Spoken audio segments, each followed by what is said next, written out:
Movies Past and Present podcast. It's April 27th, 2021, and this is episode 69.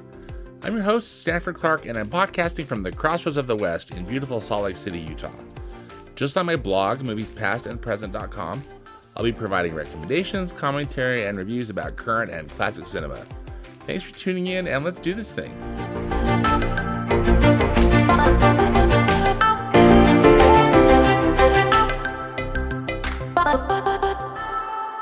New in theaters this week is actually a film that opened up last weekend.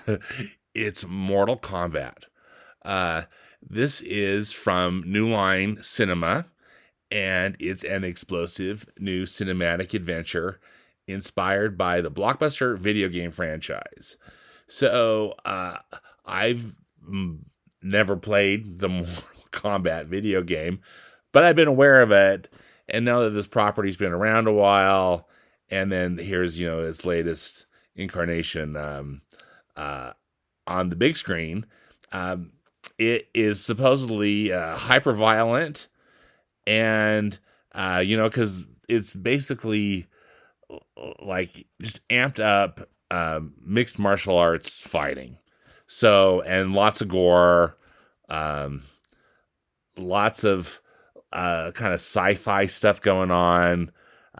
With these characters that fight each other, anyway,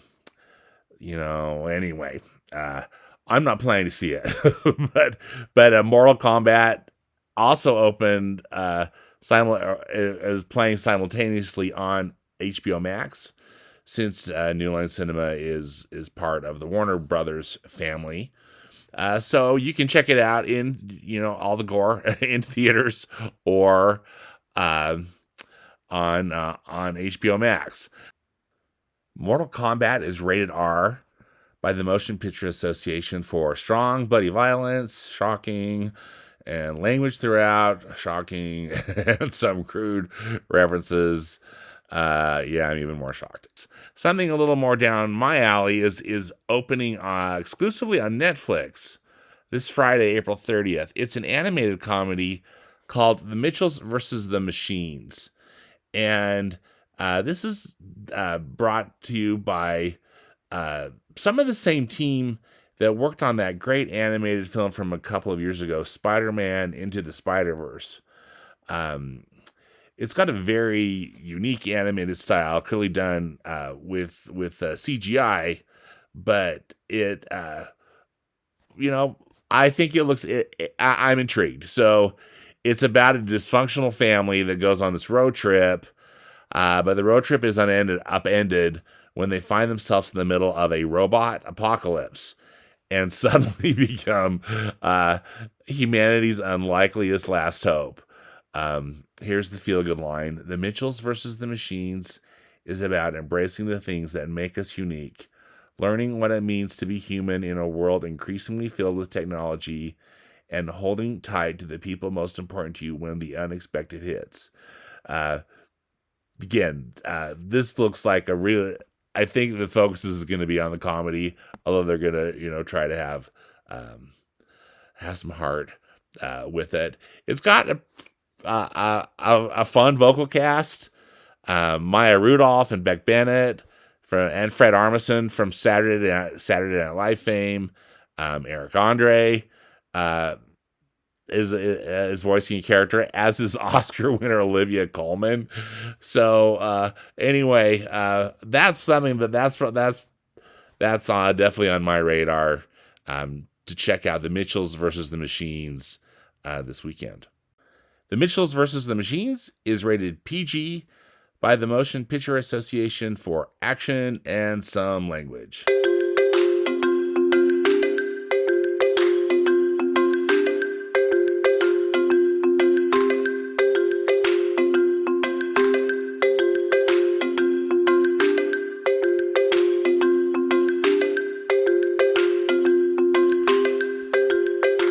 Coming up May 6th through 9th is the Turner Classic Film Festival. This year's film festival is again going to be held virtually, meaning that you'll be watching the movies from home. if you're going to participate. One cool thing that they did this last year, because they had to cancel the festival. They had the live festival already planned, and just days before, I guess it was a couple weeks before, they finally had to cancel it because of COVID. But this year they're having their special festival programming starting the evening of Thursday, May 6th, and going all the way through Sunday, May 9th, on the Turner Classic Movies cable network, and they're going to have movies 24/7. So you have to look at the calendar and set your VCR to see what you want to see. The other thing that they're doing this year, though, differently, is that they're going to have streaming programming on HBO Max. So they're going to have some films, and then also just a lot of extras. They're going to have tributes and interviews, and again, movies that you can screen, but also just a lot of additional content that I think is going to make it a lot of fun, and there's just a lot of choice. So they're kicking the festival off on Thursday night, May 6th, with a 60th anniversary screening of West Side Story. And so I'm excited about that because, again, I adore that film. But they're also going to have a cast reunion conversation with Rita Moreno, George Chakiris, and Russ Tamblyn, who are all still alive. So that, I think, will be very cool. And then the quote unquote linear programming on TCM is going to be great, as well as just a lot of great stuff on HBO Max. So it should be a really fun weekend for classic movie lovers, and we'll still have to lick our wounds since we aren't able to go in person, because that's such a fun festival. It's usually held in Los Angeles. Well, every one they've done has been held in Los Angeles, and just in these great movie palaces there in Hollywood, and they bring a lot of talent in, or people that are still alive that worked on the films or even starred in the films, and it's a great experience, and I really enjoyed the virtual film festival last year, and I'm excited to try it out again this year. I'll have links to the website in the podcast notes on my blog.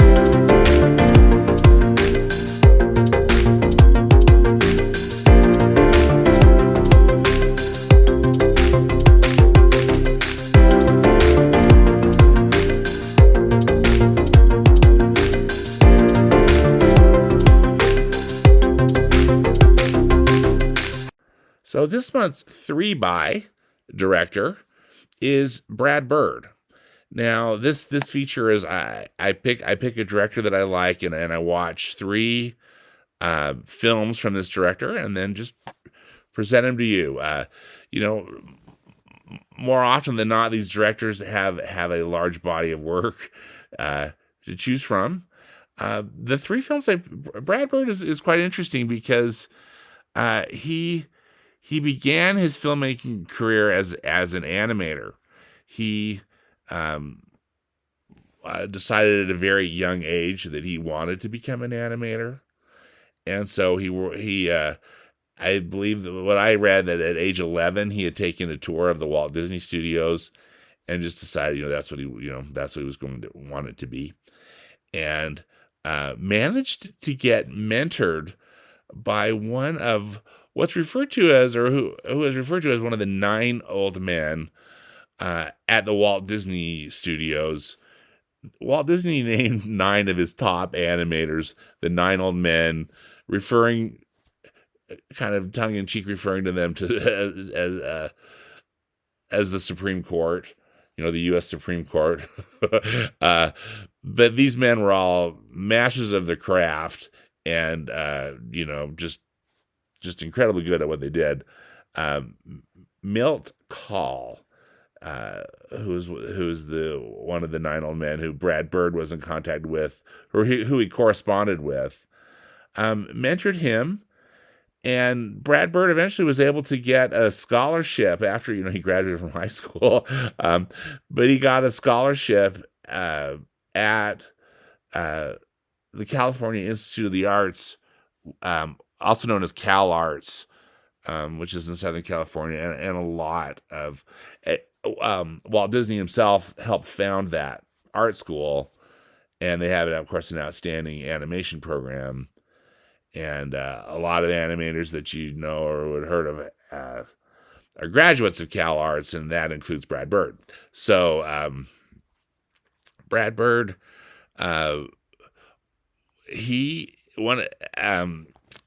his first full-length feature film that he wrote and directed was actually done at Warner Brothers, and it's one of the films I picked. It's The Iron Giant.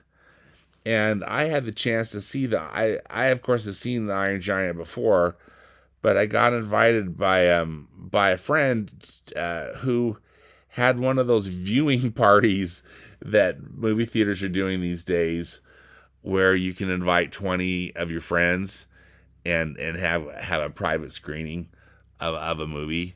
And she picked The Iron Giant, and that was really fun to see on the big screen. I'm not sure if I had ever seen it on the big screen, if I had just seen it on, TV, on DVD or whatnot.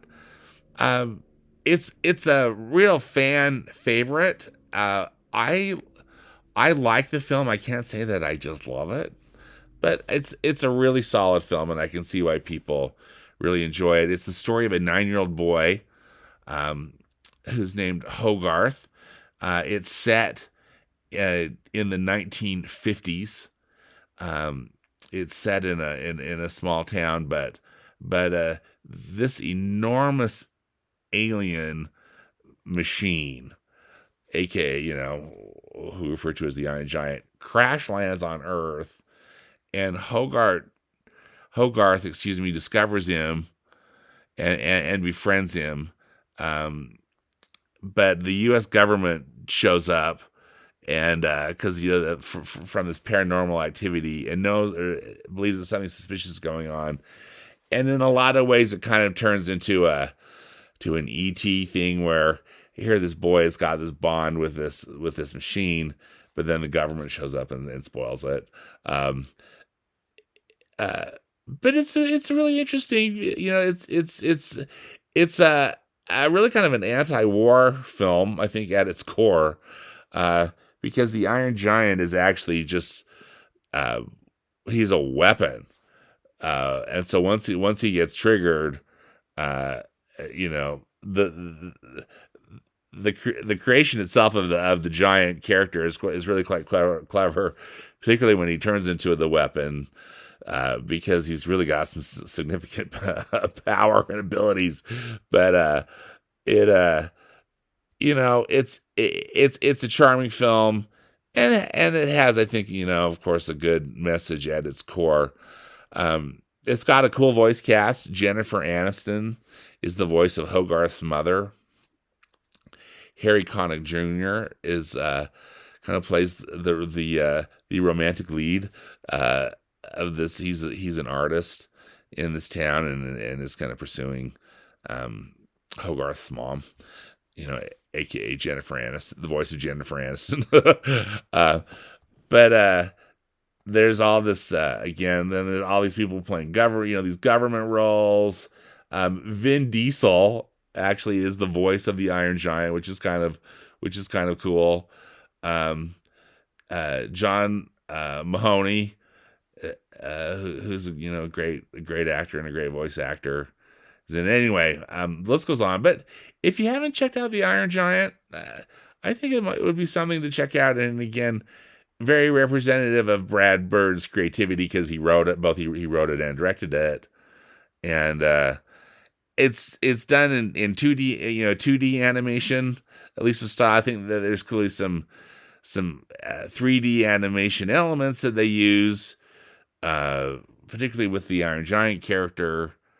but it looks great. The animation holds up really well, and it's a very entertaining film. And again, kudos to Brad Bird for this film.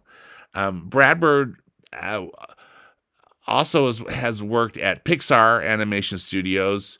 The film that I picked to watch was Ratatouille from 2007, but he also directed both the Incredibles films, The Incredibles, and then The Incredibles and Incredibles 2. And but anyway, I thought I hadn't seen Ratatouille for a while, so I thought that would be a fun one to watch, and it never disappoints. I watched it on Disney Plus, and it's such a good film. Brad Bird, if I'm not mistaken, he was hired by Pixar to really kind of come fix the film. They were having some problems, story problems, etc. with it, and so I don't know how much of the original script is intact in the finished film. Brad Bird gets a writing credit, and I think and other people get story credit. But anyway, what we end up with is an incredibly delightful film, and talk about an overcoming all odds type of story where a Parisian rat, literally a rat, wants to be, or actually he is a very good cook, and it's an incredibly clever and charming story. Love the setting, of course, in Paris and in this restaurant. Patton Oswalt is the voice of our lead character, who's named Remy. But it's got a great vocal cast, and it's really all about the story in this one. And again, I think where Brad Bird really shines, because this is one of those things where I think as a studio too, Pixar really excels in creating these outlandish kind of having a story with an outlandish premise, but they're able to pull it together in really a most charming way. So love Ratatouille, and that was really a delight to get to watch it again. And as I mentioned, I watched it it's currently available on Disney Plus. The last picture I selected from Brad Bird, he has also directed some live action films, and I think one of his best ones is Mission Impossible: Ghost Protocol from 2011. So with these Mission Impossible movies, these Tom Cruise Mission Impossible movies, there's really kind of a set formula. And so it's not like Brad Bird reinvented the wheel with this film, but he brought just a really solid directorial touch to it. And, the film's a knockout. And so, I think we can attribute a lot of that to him, because here he directed it, and he didn't blow it by any means. In fact, he totally excelled, because it's terrific. But then also, it's a great ensemble piece, because there's a lot going on with this movie. It's of course stars Tom Cruise, and he his organization that he works for, the IMF, gets shut down when it's implicated in the bombing of the Russian Kremlin, and his team has to go. The team has to go rogue, basically, to try to clear their names.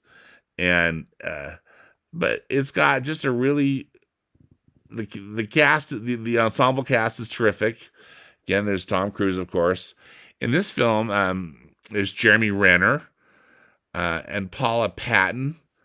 Simon Pegg is back for the fun, as he typically is in these films.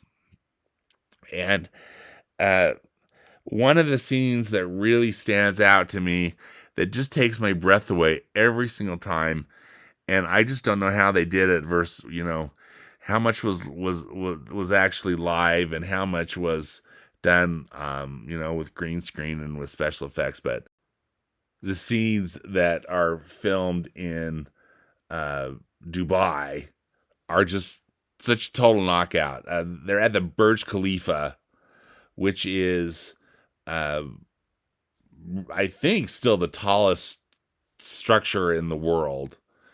And there's just some amazing photography and some amazing stunt work that's done. That honestly, it takes your breath away.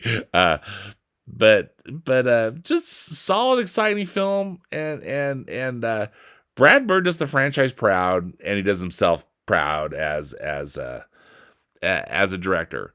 One, I think, just kind of a trivia note about Brad Bird, he also sometimes does some voiceover work.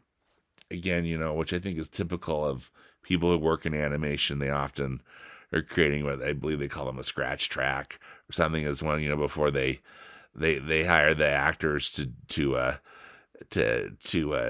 the work. But Brad Bird is the voice of the character Edna Mode in both Incredibles films, which cracks me up.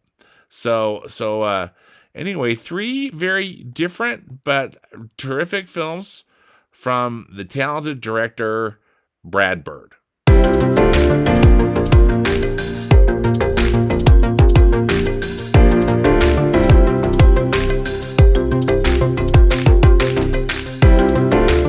If you're following me on social media, hopefully you're seeing my movie of the week posts. I am picking a movie, posting it typically on Mondays. And so, it's kind of from Monday to Sunday. And really my purpose is to recommend a movie that hopefully is one you might enjoy watching during the week. And just, watch it anytime you want. And if you want to interact, I'd love it. I've got posts. I'll have links, to my Instagram and Twitter feeds, and the podcast notes on my blog if you're not already following me there. But since it just won Best Picture during the Academy Awards that were held over the weekend, I picked the film Nomadland, directed by Chloe Zhao and starring Frances McDormand. It was the film I had hoped would win Best Picture, and I'm so glad it did. Chloe Zhao also took home an Oscar for Best Director for directing Nomadland, and then Frances McDormand also took home an Oscar for Best Actress. It's a beautiful film. It's a sad film, but also a fascinating film about this nomadic lifestyle that goes on in the U.S. Frances McDormand, clearly is an actress, but they worked with a lot of people that are actually living this lifestyle. It's kind of an approach to filmmaking that Chloe Zhao has used in her other films. Chloe Zhao was my one of my 3x directors that I've highlighted in the past. And I'm just a huge admirer of her work, and can't wait to see what she does in the future. But anyway, Nomadland's terrific. So glad it won for Best Picture, and I hope it's a movie that you might enjoy. It's streaming on Hulu, and I think also it's available for rent on other streaming services. But if you're a Hulu subscriber, then you can watch it without incurring any additional fees.